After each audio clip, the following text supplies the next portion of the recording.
Which is it's awesome for me, but and I don't know what other people are seeing. Their experience might be they might be on a different menu or they might be messing with something else.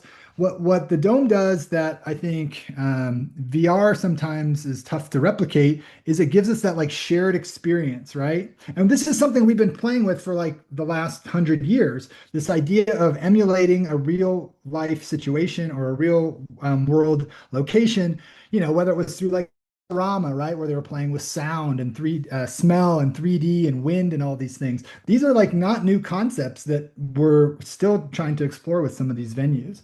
But the collective experience, I think, is the big one. And when you get to go into like the planetarium with your class after they've been working on these projects for like a month, and they all, they really sort of that's when the light bulb comes on because now it's like, oh, now I'm inside this thing that you thought was really interesting, or this is what it does look like on the top of this mountain that you climbed or whatever. And so, when we look at things like Cosm or the Dome or, planetariums or even things like IMAX, I think they really provide that essential like human side of connecting us with, the world around us.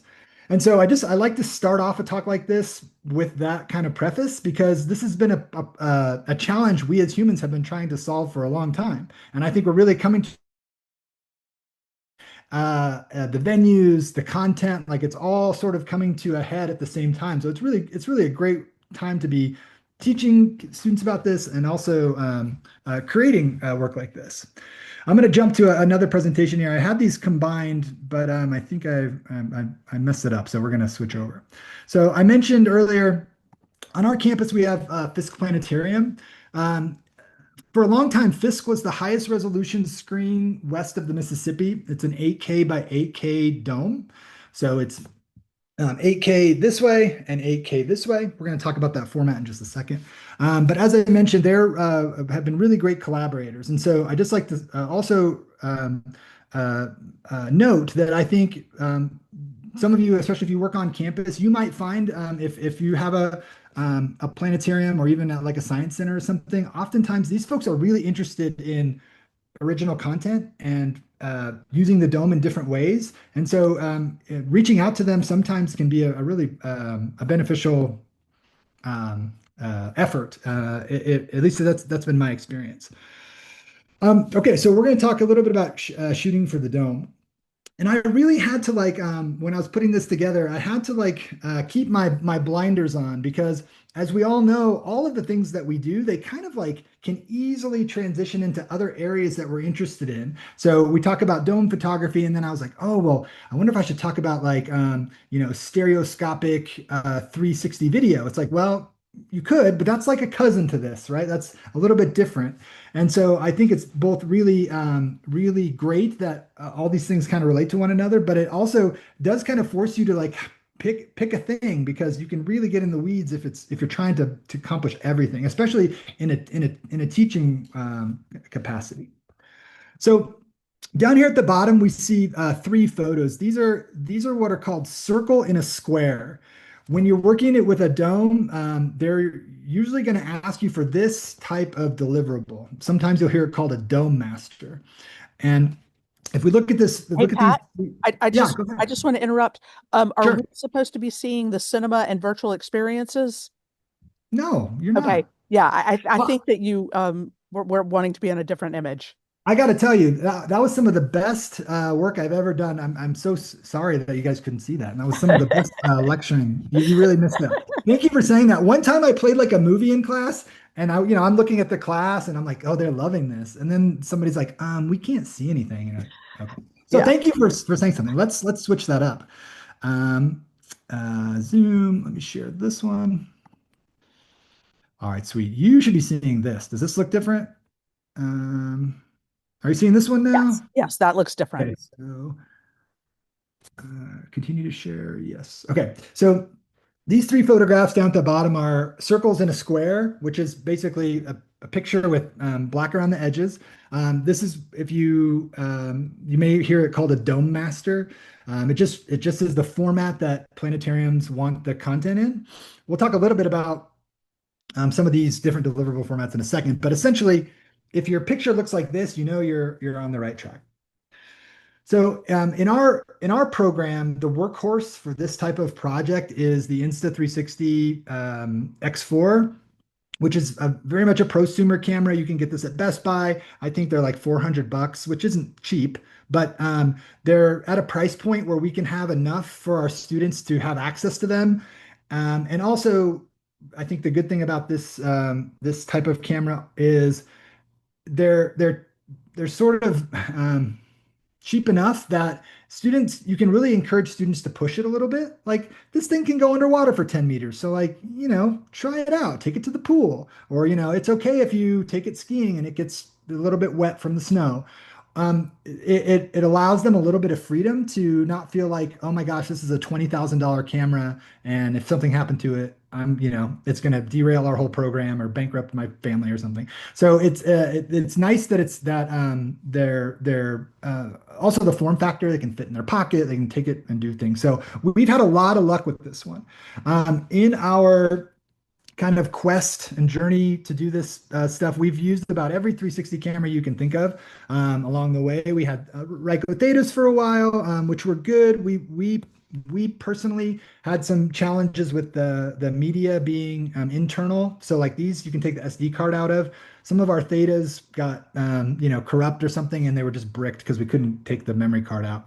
And so they may have changed that. I haven't followed them, but anyway, we've had really good luck with this one. And so our students go out and they'll shoot content with this camera.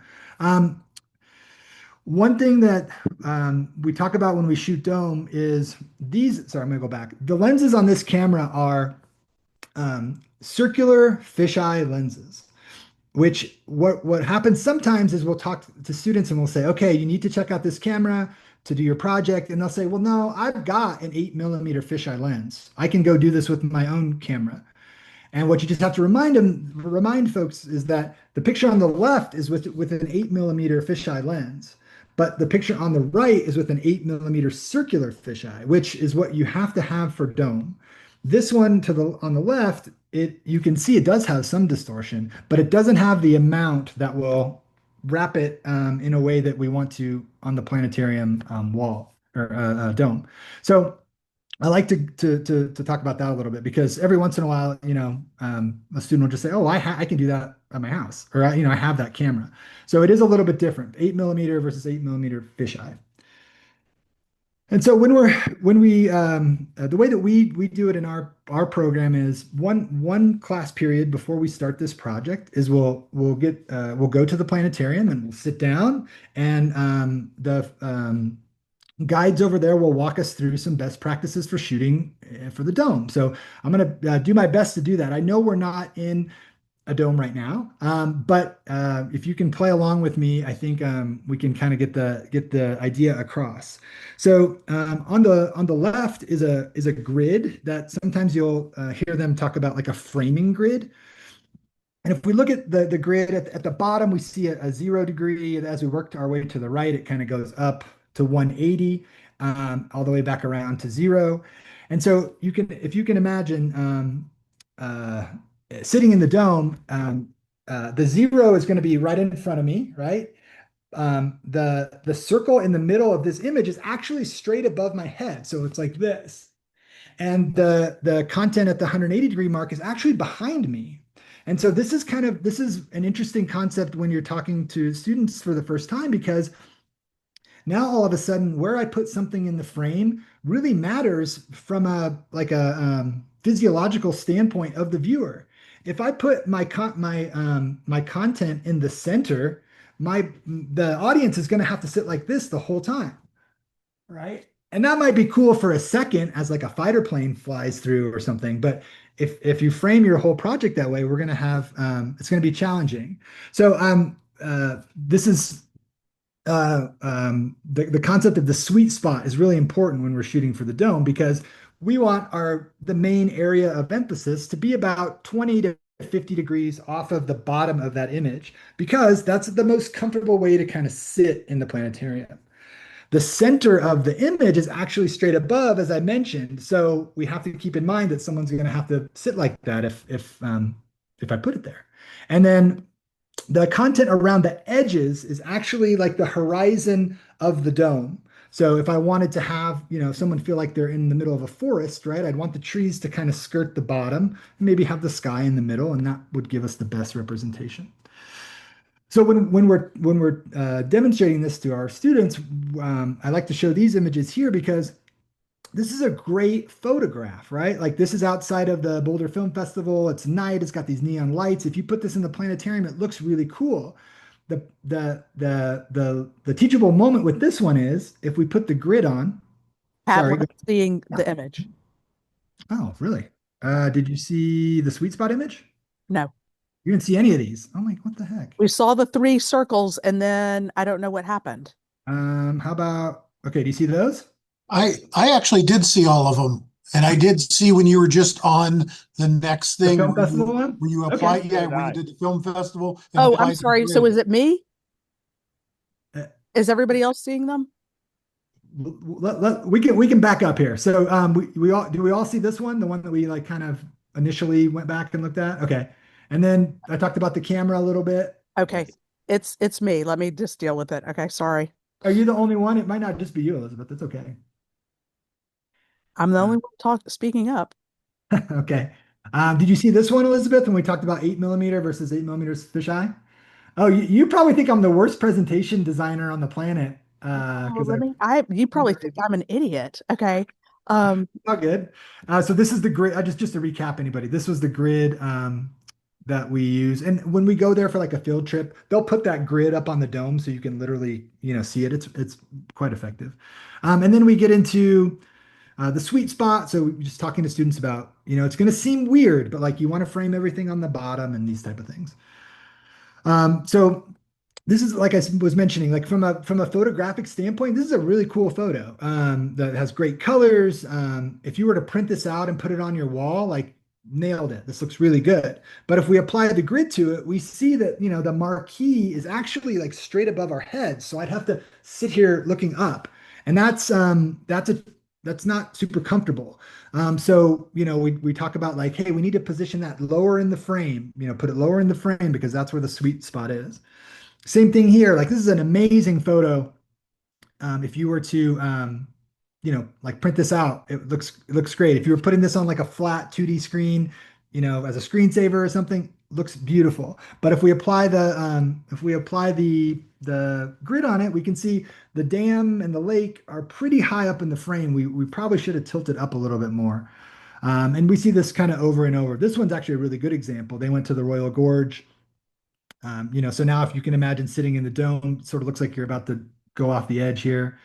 This is a really good project. She put the camera in the refrigerator, so now you feel like you're the leftover like Chinese food about to get eaten. Because this is like a giant image overlaid. I can't remember if it's 200 feet across. It's not that big.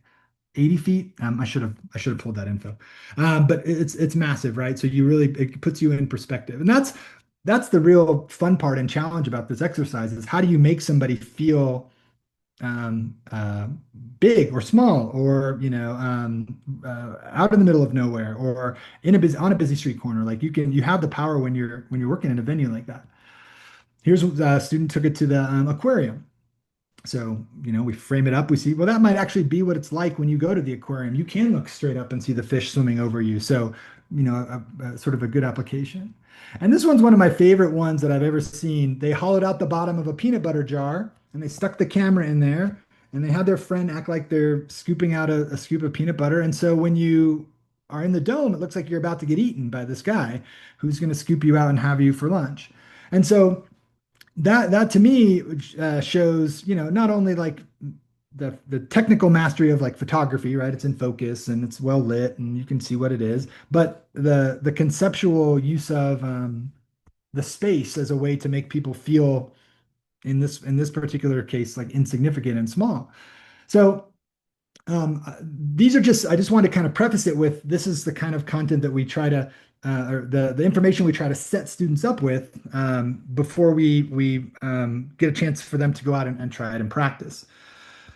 So what I thought might be useful, first of all, I'll just stop for 1 second before we go into kind of the technical part of it. But does anybody have any questions about anything I showed or want to see something again or want me to slow down I've got talking? a couple of comments actually. Yeah. First of all, I just want to say that I was preparing for a talk at AWE. Uh, pardon me 1 second.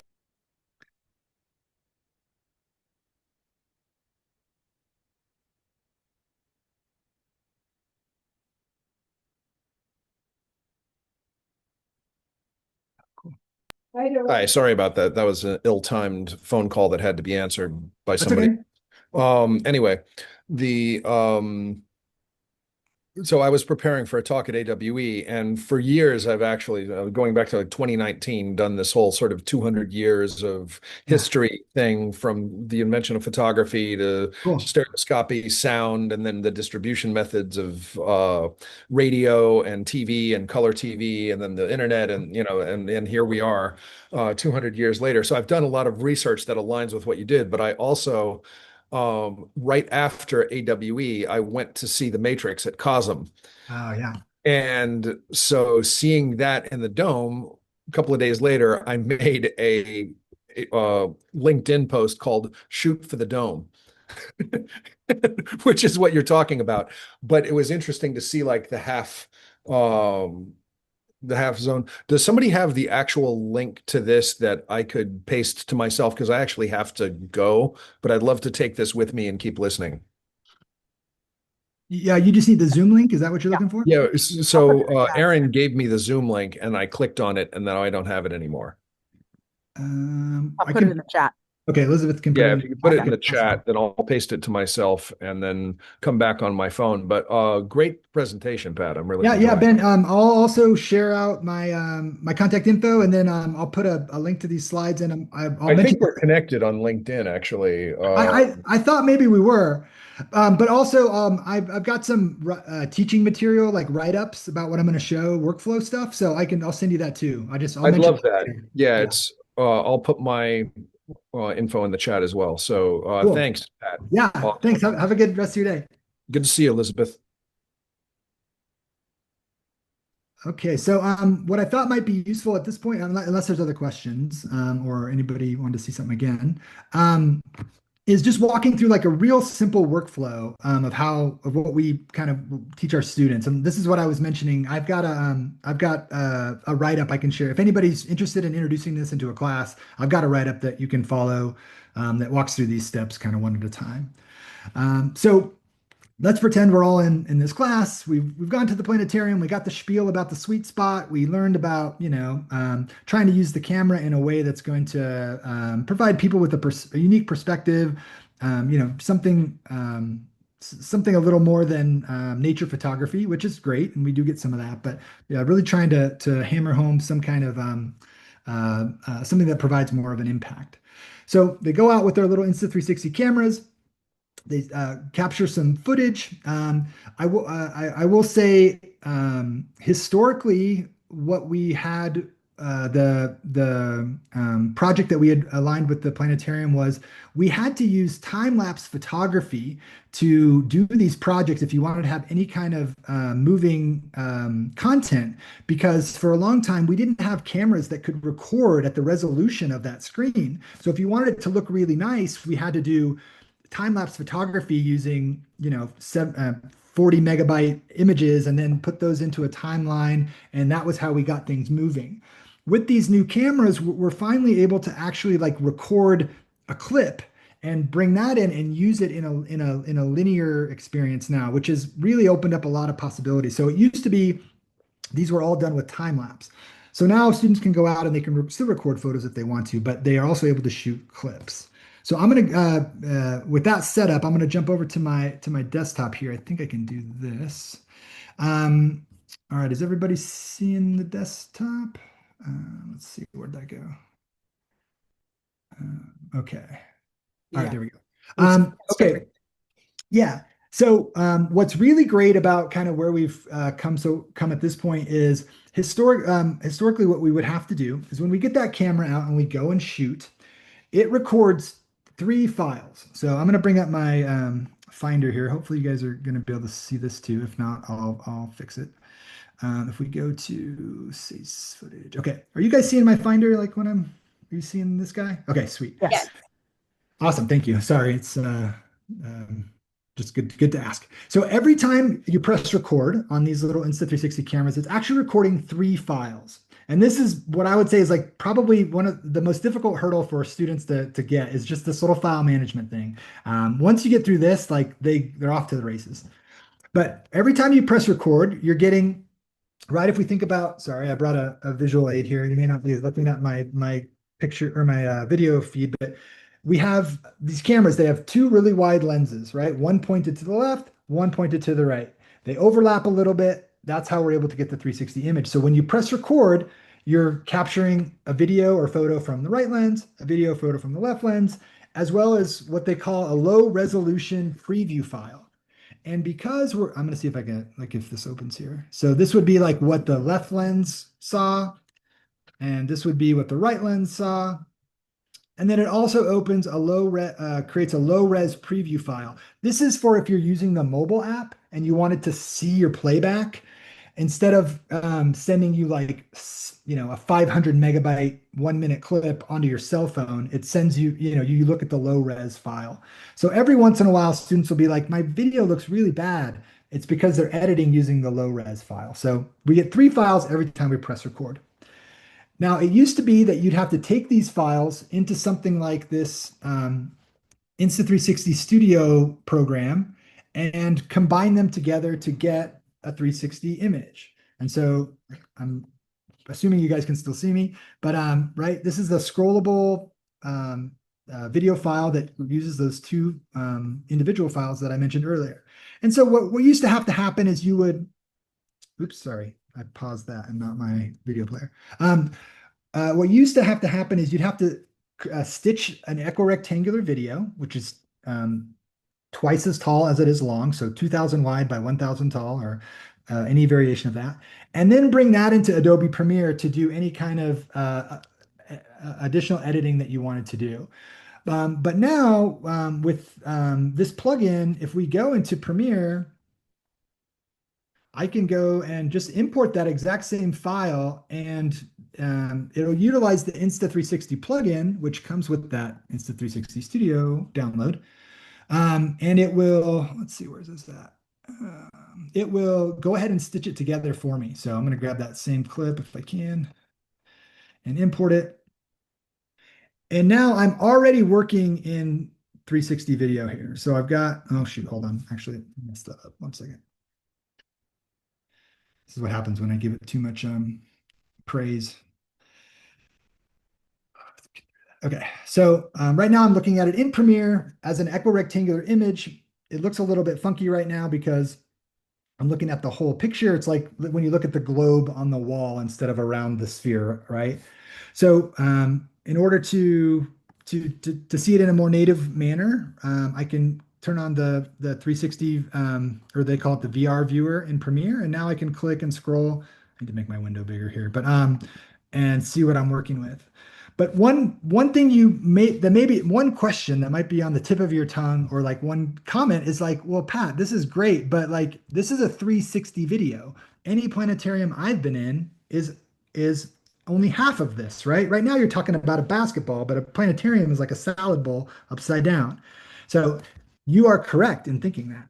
So now that we've got the project stitched here, we've decided what our stitching method is. I like to use Premiere because it has some other functions and features we're going to talk about in a second. But you could totally have stitched this in, where is it?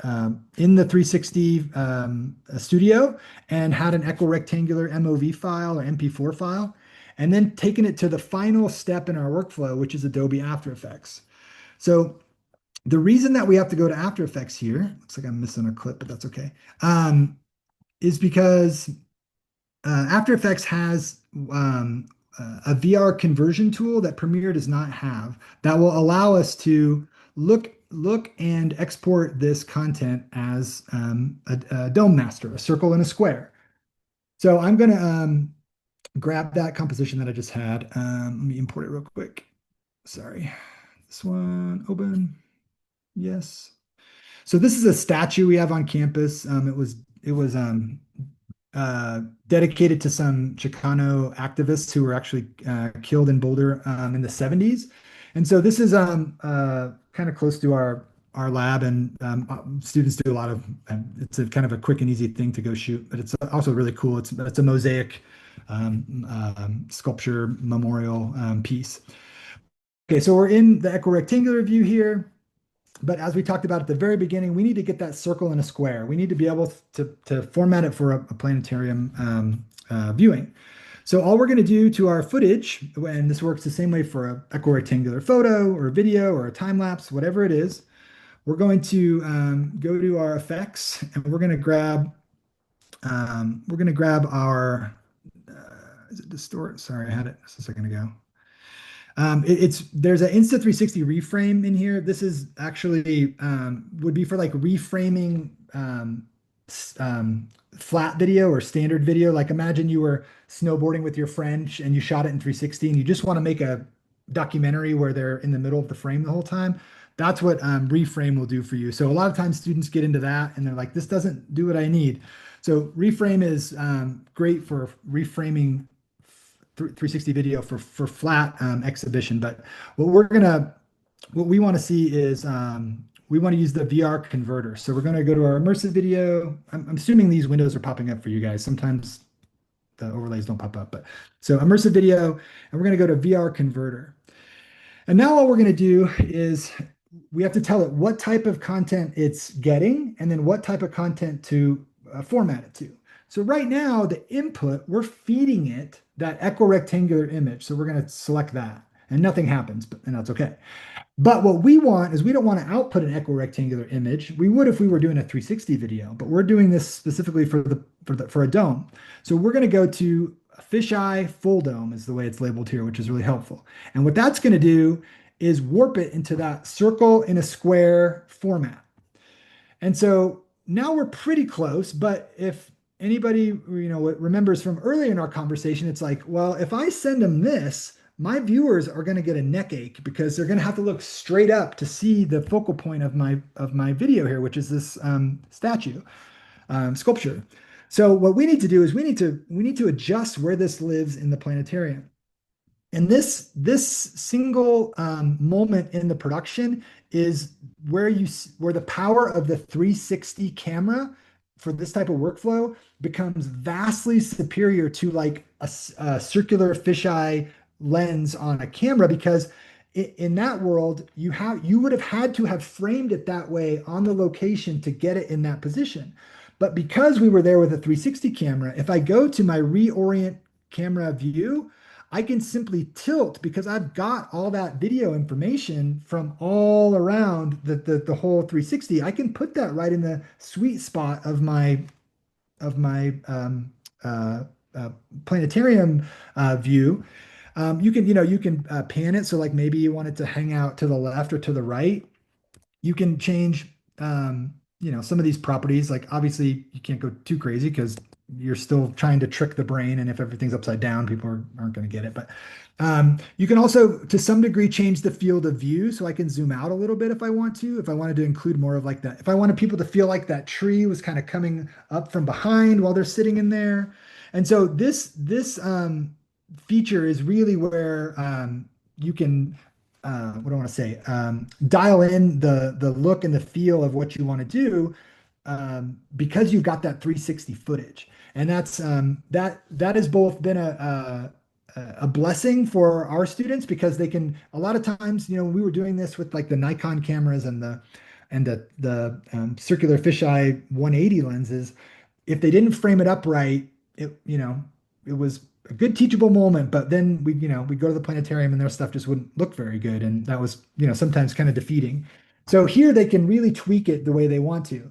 The downside is they seem to be less, they kind of just like walk up and do it. They're like, oh, I'll just fix it later, right? Like I'll just frame it up later. So you still have to kind of impart to them, well, how high do you want it? And you don't want it too close and some of these other things. So the 360 workflow is definitely the pros outweigh the cons, but there are some things that you uh, like a teachable moment where they don't have to maybe think quite as much as we'd like to get something that's good. So all right, so we've got our video here that looks nice. And so again, you could just like any other linear video piece, right? We could have different clips, we could add transitions, we could add fades. One thing we want to keep in mind though is, especially when we're working in the dome, is we really want to keep the camera pretty still, especially on the lateral movements, right? We really don't want to be, with my composition here, like putting keyframes where this pans left and right. Maybe the camera could move in the Z space forward. That's not too bad. But once things start going left and right in there, people will throw up. It will make you sick. And so really, especially as we're starting out, we tell students, hey, just put it on a tripod. Just press record, get a couple minutes of footage, move the tripod, work in that way first. Somebody always wants to like put it out the sunroof of their car, do these other things. And on a flat screen like this, it looks really cool, and it is. But sometimes we'll even send them over to the planetarium and they'll be like, we are not going to play this for you. Like your whole class will vomit and we're gonna have to clean it up, and we're not doing that. So yeah, thinking about that type of physiological reaction that people can have to your work. I mean, my work often makes people sick, but it's for a different reason. They just don't like it. It's not very good, but this really will, make somebody's tummy hurt. So we can put this together however we'd like. We can add text here if we want to. I mean, you guys probably, some people in this call could probably do more After Effects work better than I can now. But like, we could put in, just any kind of a text layer, and we would apply the same type of effect to that so that it warps for the dome. Sorry, I'm gonna see if I can get this to work because come on. Sorry. The resolution is just so big, everything's really small. And I got this blocking my window here. Okay, let's make that a little bit bigger. Okay, so let's just say that's a test because that's a great thing. So right now, this looks great, right? I can read that, it looks fine, but we have to remember when I project this, it really needs to be warped correctly for us to be able to read it in the planetarium. So no worries, that's where we're going to go to our effect palette here for immersive video. And we're just going to say, hey, take this thing that's flat, this plane, and apply it to a spherical warping. So I'm just going to go to plane to sphere, which is there. And so now, oops, I got to move it over. So now it's kind of hard to see, it's up here, but now it's going to look bad on my flat screen, but sorry, I gotta get the zoom window out of the way. But the warping will be correct when I take it. Oh my gosh, I'm gonna move this out of the way. Maybe I want to scale it down a little bit. Oops, where are we at? Why is that not working? Sorry. Oh, it's here. Sorry, I've messed this up. The point is, we have to anything that's flat you have to correct. So maybe you wanted to put your like program logo in there, or maybe you wanted to put an image or something. It'll look good on your computer screen, but when you bring it into the planetarium, if it's not correctly warped, it will display the opposite in the dome. I can maybe try it with a picture here in a second to reiterate that a little bit. Okay, so we've got our project here. So now, just like any other project, when I'm done, I've got to deliver it. And so this is where this is where it's really important for you to communicate with the venue or the folks that are putting on your exhibition or whatever, because there is no standardization across planetariums. Number one, like our planetarium is if you go, the dome is a flat and level, like it. But at some institutions they might be on what's called a tilted dome, where it's actually turned a little bit. So in that regard, like already you're having to rethink it because the sweet spot's in a different spot. So first and foremost, when you're ready to send this out, or when it's you're sending it to a festival or a competition or whatever, they're probably going to tell you the specs of how this thing needs to be exported.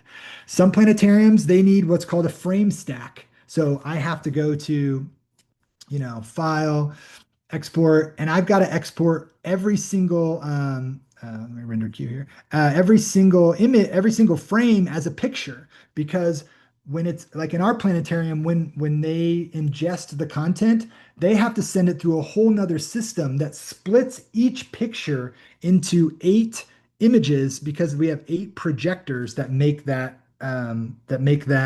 image up in our dome. And so this is like a huge this can become really problematic, especially I won't speak for all the academics in this classroom, but sometimes like, we have to wait for students to get stuff turned in, and sometimes it's the last minute, and it'll take our planetarium a couple days to render out the screening that we want to have shown.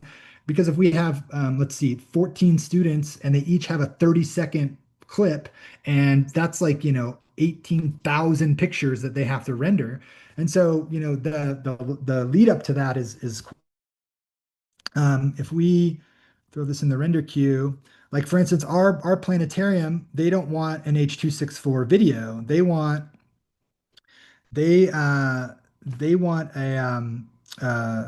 a photo sequence. Uh,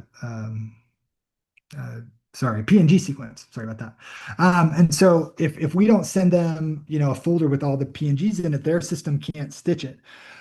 Some planetariums now have systems where you can send them an 8K video file and they can play it in real time. But I think that's like a whole nother upgrade that we haven't been able to do yet in the FISC system. And so what I'm saying is like the lack of standardization does make it tough sometimes because you can't necessarily just send one planetarium the file that the other planetarium used, and it goes all across the board. It goes for sound, right? Some are like 7.1 systems that are front focused. Some are totally surround where there is no front. Some are a stereo system. So it really depends on what your deliverable needs. You're really contingent on where you're showing your content. Is what I'm trying to say. So for us, we're not going to do an H.264. We're going to do a PNG sequence. Right now, our composition is 57 by 5760 by 5760. That's good, right? It's a square. We've got that circle and a square. The black part of that is on the outside of the dome, so that doesn't factor into our exhibition. So sometimes students are like, well, what about these corners? But if you can imagine it being wrapped over top of a salad bowl, those corners are not in play. We're not going to marry this with any sound because it's a JPEG sequence. It wouldn't matter anyway. So I would need to export an MP3 or a WAV file if I had like a cool soundtrack with this or something. And then we're going to let this cook. And I will tell you, when we first started doing this, some of these renders would take like 48 hours because we had, 12 students. We're exporting, 1,000 frames a piece. It took on some of these machines like a minute a frame and things like that. So if you my suggestion would be if you are friends with your IT department, have them set up a network render system so you can take over like a computer lab at night and have it cook overnight. There's no fast way to do it. Like it takes a while no matter what. But let's just see, just out of curiosity. I'm curious. How long this will take, but it does take a long time especially when you're exporting these like super high res pictures. So this is what I tell my students never to do, which is put it on your desktop. Let's put it in here. So let's call this export. I know this is captivating watching me do this, but all right, so let's just check this out. So let's see what this is going to say. And so once you do, in this particular instance, if we jump over to the folder that this is spitting them out in, oh, that's not it. Sorry, it's here. Okay, so there it is. Oh my gosh. All right, so it's exported 3 frames so far. So this is what it's exporting. So that looks great, right? And you can, depending on your project, what I like to say, sometimes we have like adjuncts who come in and they're like, Pat, like this is not my thing. Like I want to give my students the experience of going to the planetarium, but like this workflow is a lot and it's not my expertise. So what I like to talk about then is like just do a photograph. Just a photo. That's it. There's no video involved. You at this point you'd be done, right? That photo would be done. We're going to put it up. We're going to talk about it. Like that's an amazing experience. So the moving video portion does add a lot of complexity to it.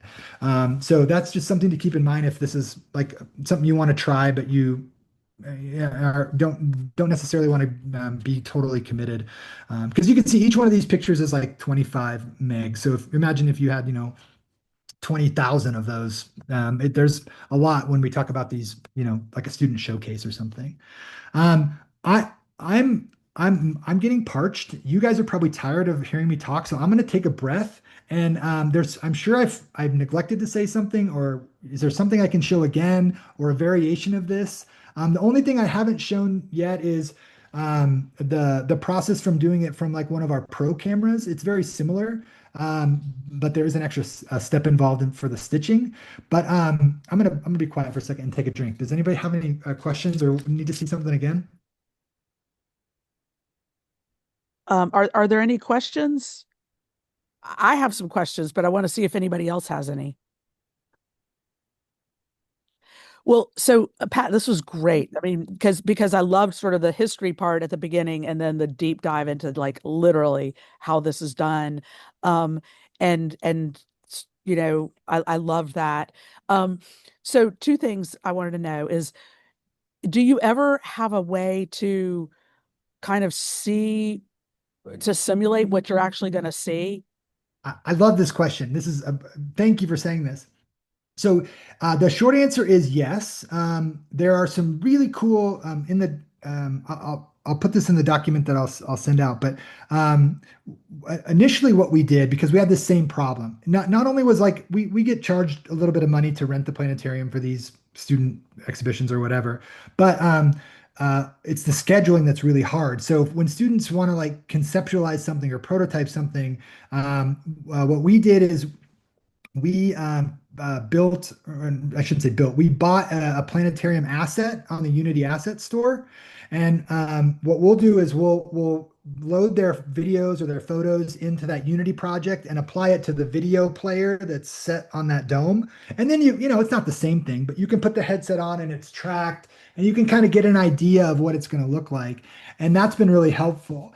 There's also there's probably several of these, but the one that I've been using lately, let's see if I can bring it up here. On the Apple Vision Pro, there's something called um, the Sandwich Viewer, and they have they have a literal same kind of thing. It's a planetarium you can go in. Sorry, I'm trying to bring it up here. I should have put this on the slide. Sandwich Viewer. And you can sort by dome content. They license planetarium films, and you can watch them in the headset. But yes, those are other ways of consuming and prototyping in a headset based kind of world. Yeah, that's a really good question. I should have had a slide about that. Aaron had a question. If you don't have access to a planetarium, is a low budget way to view on the dome? Yeah, Oh, the unit. same Yeah. thing. Anything besides a VR headset? Mhm. Like that Um, you could do like in a class or with everybody looking at it together, or I guess you just screencast it then with the VR yeah, headset. Yeah, I'm on my Mac computer, but there's a PC tool that it's 2D, but you can load your image or your video file that's a circle and a square, and you can kind of, you're on a flat screen, but you can look around that way. I'll put a link to that in the material I'll send out too. That's really helpful also. So yeah, that could be like connected to your projector, or they could look over your shoulder.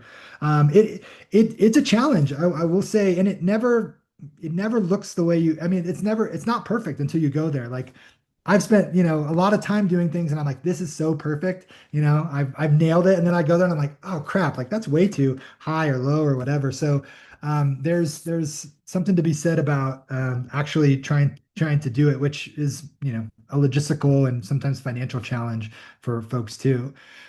This is not exactly the same thing, but we've done projects with the reason I'm bringing this up is it might be an opportunity for others is like at science museums, there's something called the science on a sphere. It's like a globe and it's kind of hit with like four projectors. And a lot of times it's like earth ocean temperatures and the moon and stuff like that. That's run by NOAA.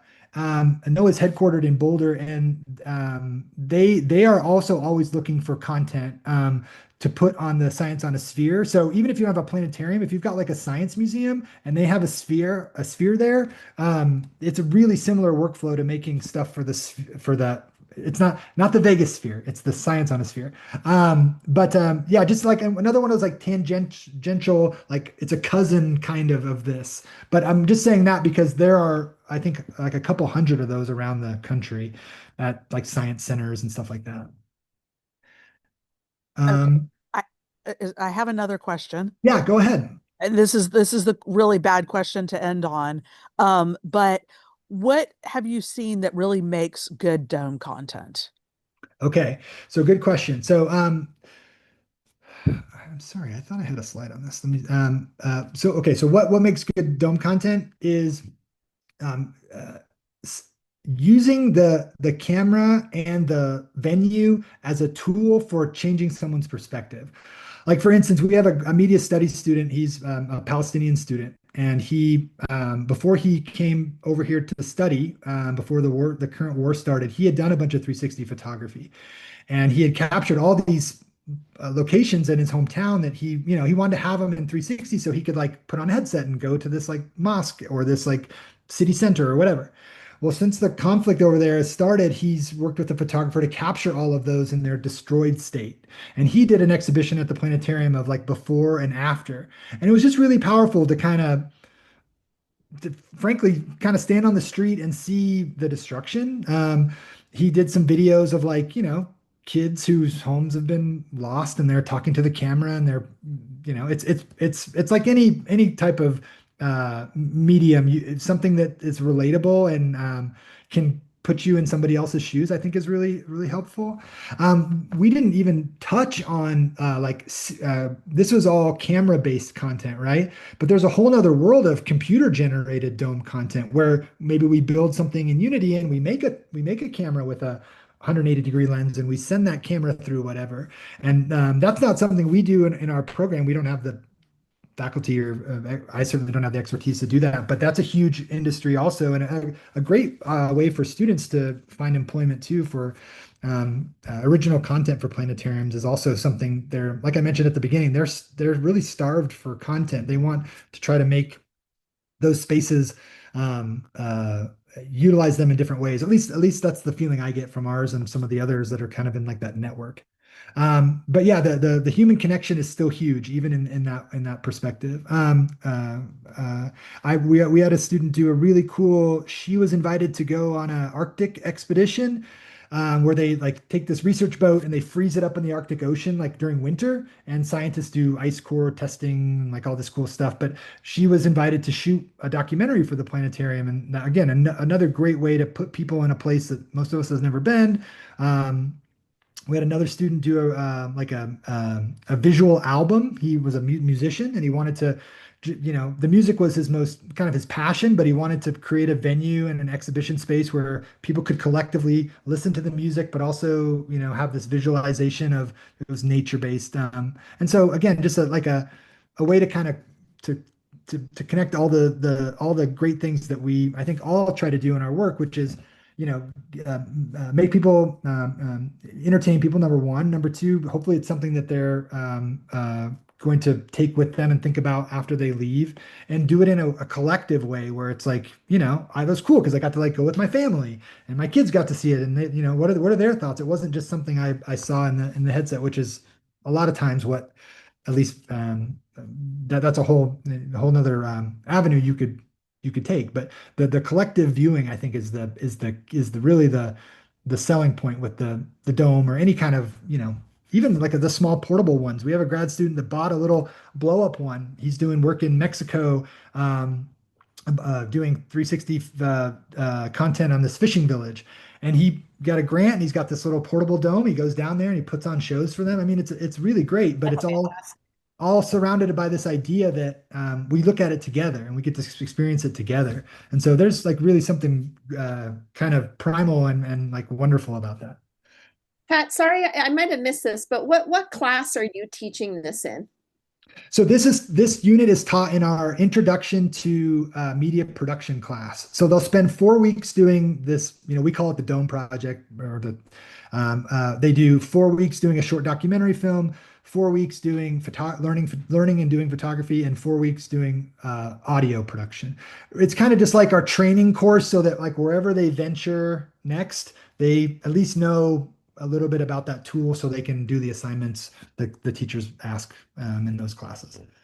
And I have a Theta camera, so I'm Yep. assuming it's like your 360. So I just have to use my Theta footage, Yep. and I Same can exact turn it into workflow. Hmm. material. Wow, I that's think Theta also has a plugin for Premiere too. yeah, So yeah, yeah, those have been that's been a game changer, because then you don't have to like render out a 360 video and then import it into Premiere. It just yeah. comes in natively and you can start working with it. Um, so Okay. it's been really helpful. And all these things to me point to uh like people want to make this content and people want to see it. That's why these companies are making it easier. Like I'm sure Adobe has a lot of things they want to integrate into their products, but the fact that they, work with these camera manufacturers to incorporate this 360 stuff, to me it says there's something there. And so it's kind of it's definitely motivating when you're if that's a skill you're going to teach students. Well, that was super fantastic. And, because, and I loved your final answer, which is change people's perspective, I mean, and not anything technical or whatever. And, like the guy with the peanut butter jar, Yep. that was really cool. And so we did record this after the Okay. first 5 minutes. Sorry, I made a mistake. But today, Okay. just a bunch of mistakes. Sorry, y'all.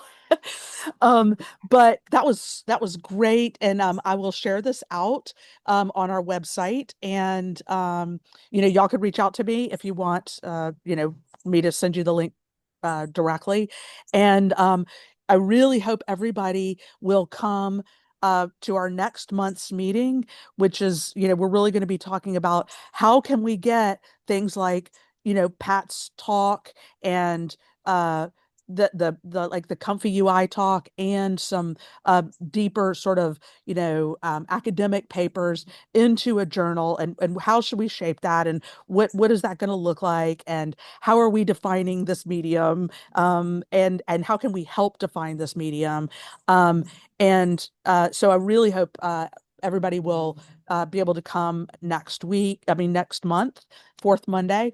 We'll send out the right Zoom link next time. And yeah, and I hope you all don't get COVID too. Well, thanks again, Elizabeth. Last thing I'll say is, if I don't know if I should give those to you, Elizabeth, or if anybody wants to reach out directly. I have all the stuff that I breezed through really quickly. I have written like step by step for like teaching materials, if that's helpful for yourself or if a colleague or Yeah, something. we'll Let me know. we'll I'm put happy to share those. we'll put that under the YouTube Okay. like link. But also people can reach out directly to you. Okay. But yeah, great. I hope everybody's semester is starting off well, if that's the world you live in. And we'll see you in a month. Yeah. Thanks again. Bye, Cool. everybody. Bye.